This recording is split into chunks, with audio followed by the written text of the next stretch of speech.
faly miaraba ny mpanaraka ny fandarana miaina finaritra miaraka amin'ny fanamasina eto amin'ny MCTV isika rehetra dia miarabanao indray elaela zay tsika tsy niaona noho ny amin'ny fandaminana ifonana noho ny amin'ny tsy mbola mianatra mandamina isika fa efa tafaverina eto indray isika voninahitra dia ho an'i Jesosy ireriany malahoana daholo isika rehetra.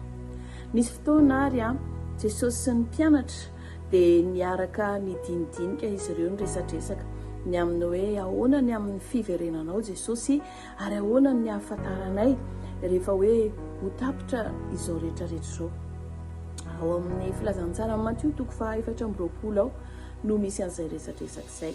Dia falefa entsika isan'andro san'andro hoe aheno ady ianareo aheno filazana ady ianareo fanjakana nohitra fanjakana. Fa ny tiantsika ho resahana androany dia ao amin'ny Matthieu 4:20 ny andininy 12 sy 13 izay milaza toy izao amin'ny anaran'i Jesosy ary noho ny habeny tsy fankatoavan-dalàna dia mangatsika ny fitiavany maro fa izay maharitra hatramin'ny farany no ho vonjeny. Izany anisan'ilay fahafantarana hoe efa kaiky ho avy ny farany dia ho be dia be ny tsy fankatoavan-dalàna. Any amin'ny teny frantsay izy dia hoe parce que l'iniquité se sera accrue. Iniquité zany dia le faratsy mpanahy fotsiny izao le fahasotoana manohitra an'izay zavatra efa mipetraka ka efa zany mihitsy no iainantsika amin'izao fotoana izao. Dia eo amin'ny 17 Jesosy tena manafatrafatra amin'ny mpianatra hoe izay maharitra hatramin'ny farany ozy izy no vonjeny.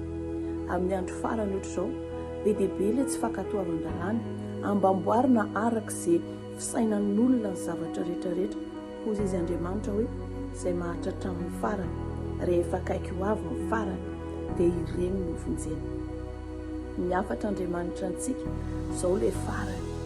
Ao anatin'izao mila mankatoza antsika, mila mitoetra amin'ny fahamarinana, amin'ny fahamasinana, amin'ny fahitsina mba ho tafatoetra amin'ny obéissance sy ny fankatoavan-dalàna satria mitombo io dia mimangatsika amin'ny maro na izay tsy nanampo angatsika ary lasa tafiditra ao anatin'ilay fitenin'ny vazaha hoe compromis, lasa ekena daholo izay tsy nekena taloha raha tsy marina nanjara marina fa ka itsika isanao tsy ho amin'izay fa tena hitoetra isika mandra-piavon'i Jesosy Kristy ao anatin'ny fankatoavana toy izy ny tenin'Andriamanitra izay maharitra hatramin'ny farany no vonjeny.